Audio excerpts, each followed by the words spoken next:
도쿄에 사는 28살의 한 회계사가 있었습니다. 매일 야근에 지쳐 살아가던 그저 그런 평범한 직장인이었죠. 그런데 어느 날 블랙핑크 제니의 무대를 따라 응원 문구를 써보다 한글의 조합 원리를 우연히 발견하게 됩니다. 지읒제니은이 제니 단순한 조합 같지만 그 순간 그녀는 무언가에 깊이 빠져들었죠. 그 일이 시작이었습니다. 1년 뒤 그녀는 마케팅 전략팀으로 이동하며 완전히 새로운 사람이 되어 있었습니다. 무엇이 그녀를 바꿔놓은 걸까요? 지금부터 그 이야기를 들려드릴게요. 구독과 좋아요, 당신의 클릭이 누군가에게 따뜻한 감동이 됩니다. 안녕하세요. 저는 스즈키 아야입니다. 28살이고 도쿄 시나가와구에 있는 회계법인에서 일하고 있어요. 오늘도 밤 11시가 되어서야 사무실을 나섰습니다. 형광등 불빛 아래서 하루 종일 숫자와 씨름하다 보니 눈이 아프고 어깨도 뻐근해요. 지하철 마지막 차를 타고 집에 도착하니 벌써 자정이 넘었네요. 원룸 문을 열고 들어서면서 깊은 한숨을 내쉽니다. 냉장고에서 편의점 도시락을 꺼내 전자레인지에 돌리고 지친 몸을 소파에 던져요. 이런 일상이 반복된 지 벌써 3년째입니다. 하루 중 가장 행복한 시간은 바로 지금이에요. 핸드폰을 켜고 유튜브 앱을 누르죠. 제 구독 목록에는 BLACKPINK 관련 영상들이 가득해요. 오늘은 제니의 솔로 무대 영상을 선택했습니다. 음악이 시작되면서 제니가 무대 위에 나타나요. 그녀의 카리스마 넘치는 모습을 보고 있으면 오늘 하루의 피로가 조금씩 사라지는 기분이에요. 강렬하면서도 절제된 그녀의 퍼포먼스는 정말 매력적입니다. 회사에서는 항상 눈치를 보며 조용히 있어야 하는데 제니는 자신감 넘치게 자신을 표현하죠. 그런 모습이 부러워요.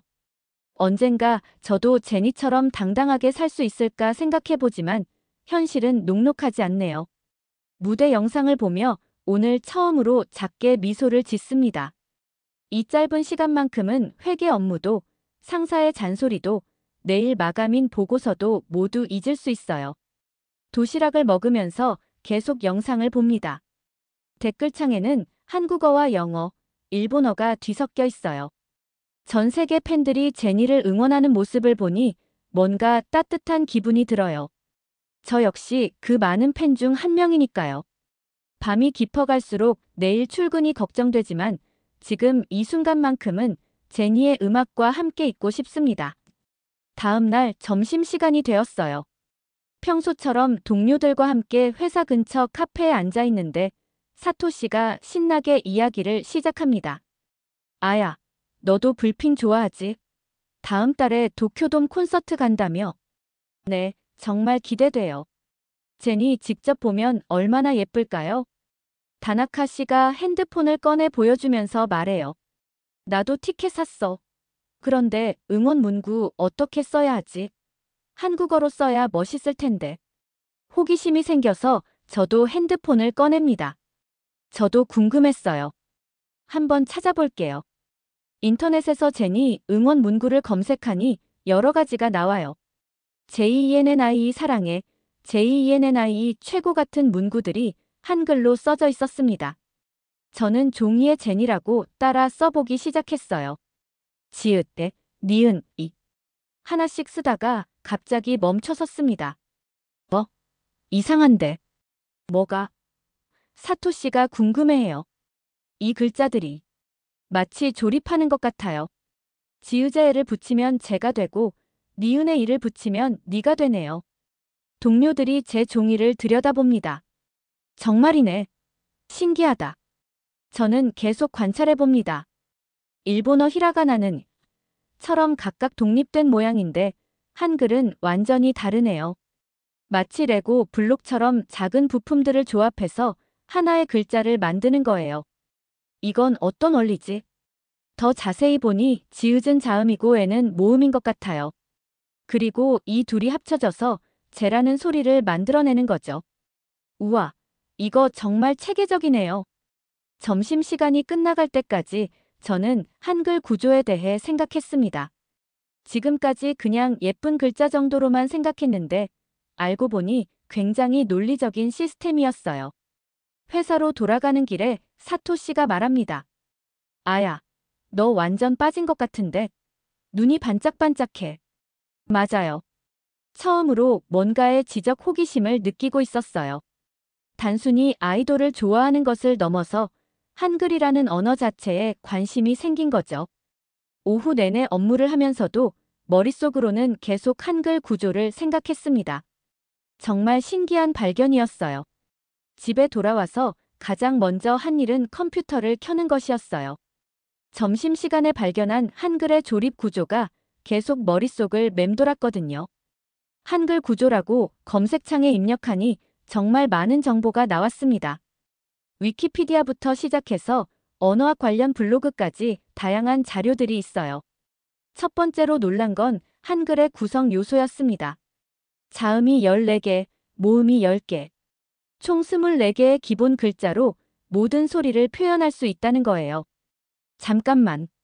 24개. 일본어를 생각해보니 비교가 되었어요. 히라가나가 46개, 가타카나가 또 46개. 거기에 한자까지 수천 개를 외워야 하죠. 그런데 한글은 기본 24개만 알면 된다니요. 더 깊이 읽어보니 정말 충격적이었습니다. 한글은 그냥 만들어진 게 아니라 과학적 원리에 따라 설계된 문자였어요. 자음은 발음할 때 혀나 입술의 모양을 본떠서 만들었다고 하네요. 이건 정말 언어가 아니라 설계야. 컴퓨터 화면을 보며 혼잣말을 했어요. 마치 수학 공식을 보는 것 같았거든요. 각 글자가 소리의 원리를 담고 있고 그것들이 조합되어 새로운 소리를 만들어내는 시스템이요. 예를 들어 기역과 아가 만나면 가가 되고 니은과 아가 만나면 나가 되는 식이죠. 정말 논리적이에요. 밤이 깊어갈수록 더 깊이 빠져들었습니다. 한글을 만든 세종대왕이라는 분의 이야기도 읽어봤어요. 백성들이 쉽게 글을 배울 수 있도록 하기 위해 만들었다는 거예요.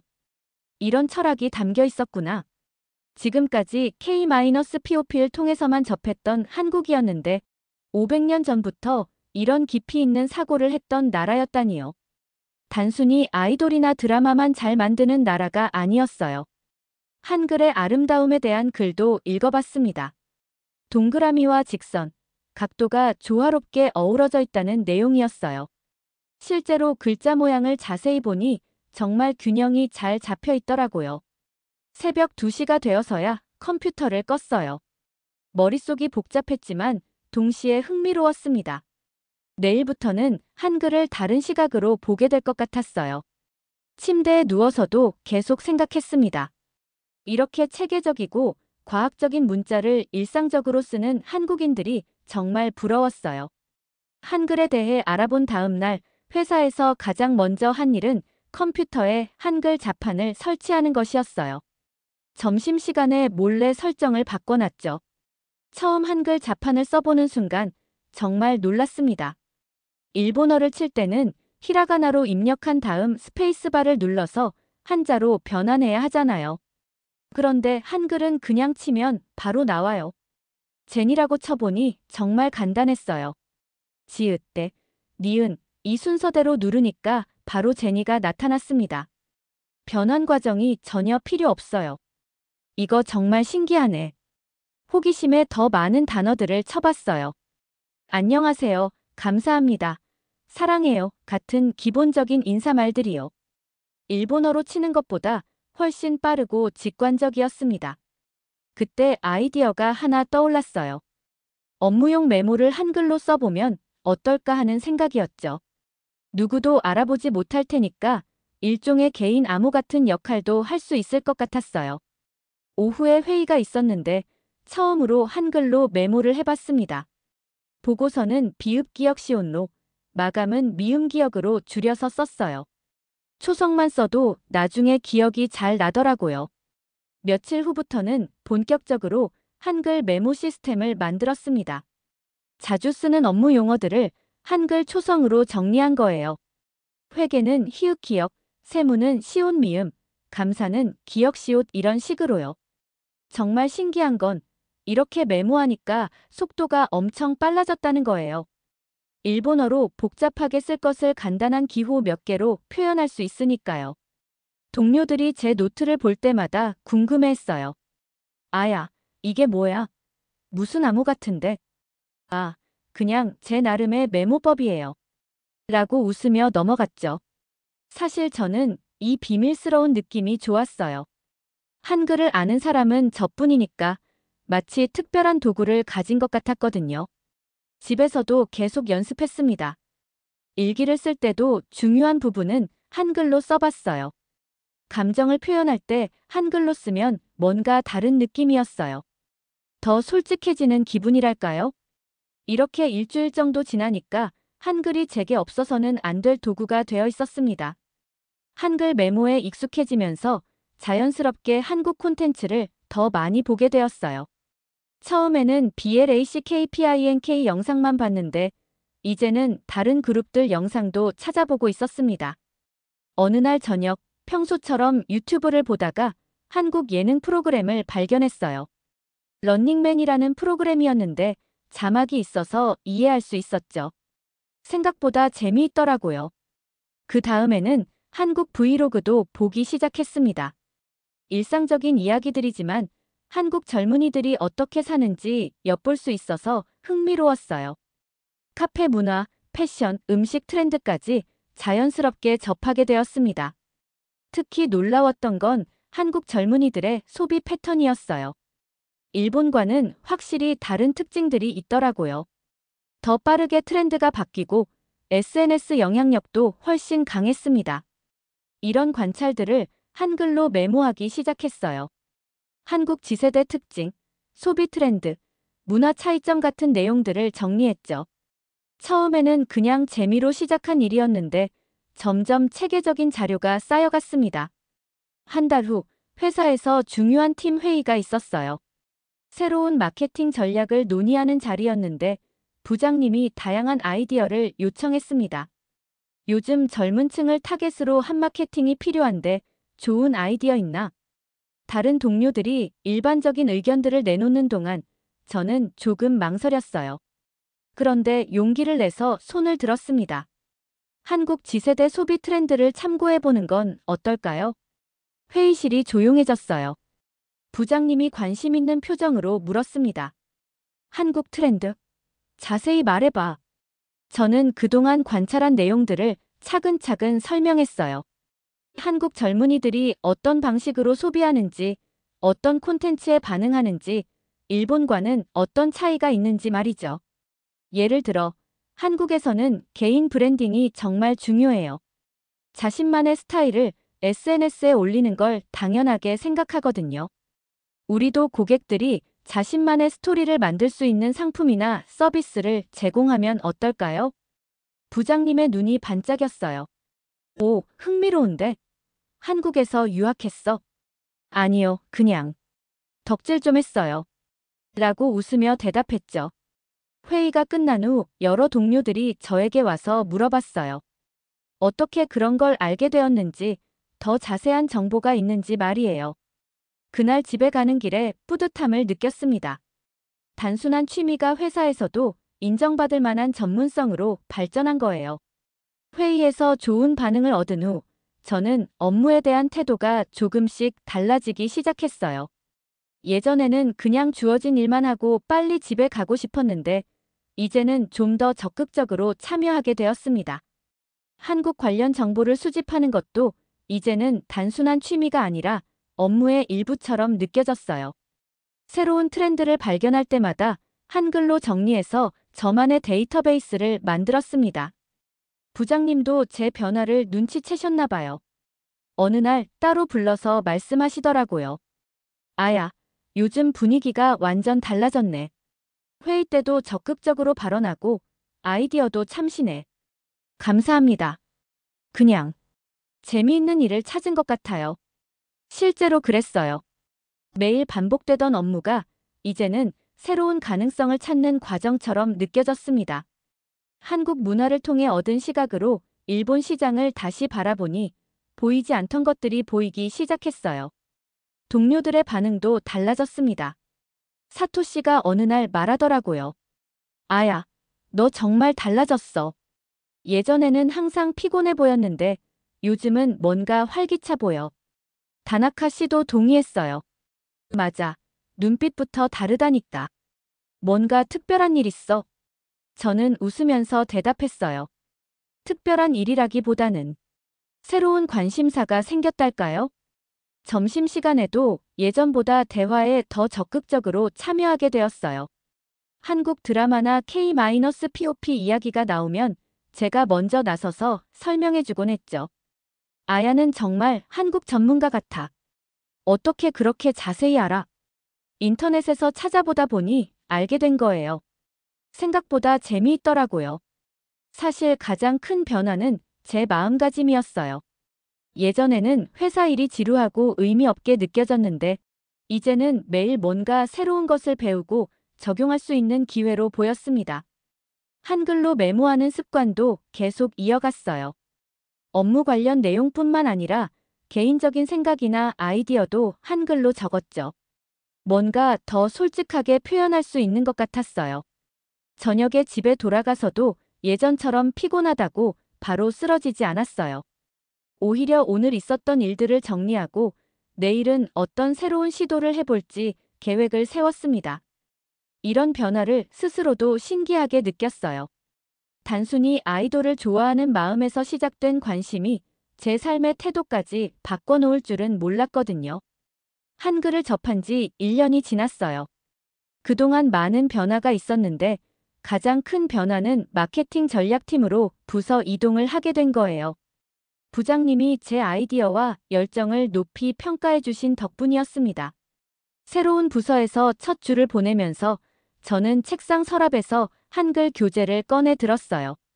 처음에는 단순히 제니의 이름을 쓰고 싶어서 시작한 일인데 지금은 완전히 다른 의미가 되어 있었네요. 처음엔 그냥 예쁜 글자라고만 생각했는데 혼잣말을 하며 교재를 넘겨봤어요. 알면 알수록 한글은 단순한 문자가 아니라는 걸 깨닫게 되었습니다. 점심시간에 새로운 팀 동료들과 이야기를 나누던 중 김 과장님이 물어보셨어요. 아야 씨는 어떻게 한국 문화에 관심을 갖게 되었어요? 처음에는 K-POP 때문이었는데 한글을 알게 되면서 생각이 많이 바뀌었어요. 한글이요? 저는 잠시 생각을 정리한 후 말했습니다. 한글은 정말 철학적인 문자예요. 소리를 조합해서 문자를 만들고 그 문자로 생각을 나누는 구조잖아요. 이걸 매일 쓰는 한국인들은 정말 대단한 걸 당연하게 쓰고 있는 거예요. 동료들이 관심 있는 표정으로 들어주었어요. 게다가 500년 전에 만들어진 문자인데 지금 디지털 시대에도 완벽하게 적용돼요. 정말 앞서간 사고였던 거죠. 이야기를 하면서 저 자신도 놀랐어요. 언제부터인가 한국에 대한 제 생각이 이렇게 깊어져 있었네요. 한국은 겉만 반짝이는 나라가 아니라 글자 하나에도 질서와 배려가 있는 속이 단단한 나라였어요. 그날 저녁 집에서 한글 공부를 하면서 또 다른 깨달음을 얻었어요. 한글을 배우면서 제가 달라진 건 단순히 새로운 기술을 익힌 게 아니라 다른 문화의 사고방식을 배운 거였어요.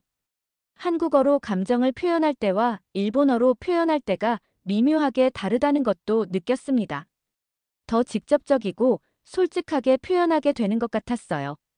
일기장을 펼쳐서 오늘의 생각을 정리했습니다. 한글을 배우기 전에 나와 지금의 나는 완전히 다른 사람이 된 것 같다. 단순히 외국어를 하나 더 배운 게 아니라 세상을 보는 시각이 넓어졌다. 그리고 무엇보다 나 자신에 대해서도 더 솔직해졌다. 창밖을 보니 벌써 밤이 깊었어요. 하지만 피곤하기보다는 뭔가 뿌듯한 기분이었습니다. 내일은 또 어떤 새로운 발견이 있을지 기대되었어요. 한글이 제게 준 선물은 단순한 언어 실력이 아니라 삶을 대하는 새로운 자세였던 것 같습니다. 오늘은 특별한 날입니다. 제가 한글을 처음 접한 지 정확히 1년하고 2달이 되는 날이에요. 퇴근 후 집에 돌아와서 책상 위에 놓인 TOPIK 교재를 바라봅니다. 한국어 능력 시험. 처음에는 상상도 못했던 도전이에요. 단순히 제니의 이름을 쓰고 싶어서 시작한 일이 여기까지 왔다니 스스로도 신기합니다. 교재를 펼치면서 지난 시간들을 돌아봅니다. 처음 한글의 조립 구조를 발견했을 때의 충격, 메모 시스템을 만들면서 느꼈던 성취감, 회사에서 인정받았을 때의 기쁨. 모든 순간들이 생생해요. 지금은 한국 드라마를 자막 없이 어느 정도 이해할 수 있게 되었어요. 완전하지는 않지만 전체적인 흐름은 파악할 수 있습니다. 뉴스도 천천히 듣다 보면 주요 내용을 알 수 있고요. 무엇보다 제가 달라진 건 마음가짐이에요. 예전에는 매일이 반복되는 일상이라고 생각했는데 이제는 매일이 새로운 배움의 기회라고 여기게 되었어요. 책상 서랍에서 1년 전 첫 번째 한글 메모를 꺼내봅니다. 서툴게 쓴 지읒제니은이라는 글자가 보여요. 지금 보니 정말 어색하게 썼네요. 하지만 이 작은 시작이 제 인생을 바꿔놓았어요. 핸드폰으로 사토시에게 메시지를 보냅니다. 고마워. 내 덕분에 한글을 알게 되었어. 금방 답장이 와요. 갑자기 왜? 그런데 진짜 너 완전 달라졌다. 요즘 정말 행복해 보여. 맞아요. 저는 지금 정말 행복합니다. 단순히 새로운 언어를 배워서가 아니라 제 안에 숨어있던 가능성을 발견했기 때문이에요. 한글 공부를 하면서 깨달은 가장 중요한 것은 이거예요. 이 언어를 배운다는 것은 단순한 취미가 아니라 한 나라의 사고방식을 배워보는 일이라는 거죠. 한국인들이 어떻게 생각하고 어떻게 감정을 표현하고 어떤 가치를 중요하게 여기는지 그런 것들을 조금씩 이해해가는 과정이었어요. 창문을 열어 시원한 밤 공기를 마십니다. 도쿄의 야경이 반짝이고 있어요. 같은 풍경인데 1년 전과는 다르게 보입니다.